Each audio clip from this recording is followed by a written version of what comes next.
నమస్తే అందరికి, భోజనం అయిందా లేదా కామెంట్ చేయండి ఓకేనా. మేమైతే తినేసినాం. తినేసి పొద్దున్న టిఫిన్కి అయితే ఇప్పుడే రెడీ చేసి పెడుతున్నా. తోటకూర తెచ్చినానని చెప్పినాను కదా నిన్నటి వీడియోలో. ఆ తోటకూరని అయితే కోసి కట్ చేసి నీట్గా చిన్నగా కట్ చేసి పెడుతున్నా. పొద్దున్న లేస్తేనే ఈజీ అయిపోతుంది అని.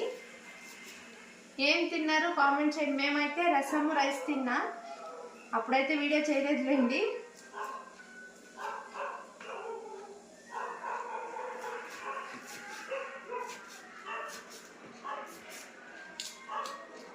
కొత్తగా చూసేవాళ్ళు వీడియోని సబ్స్క్రైబ్ చేయండి. ఇంకా ఎవరైతే ప్లీజ్ వీడియో చూస్తున్నారో వాళ్ళైతే లైక్ చేయండి ఓకేనా. లైక్ చేసే దానివల్ల చాలా మందికి అయితే షేర్ అవుతుంది.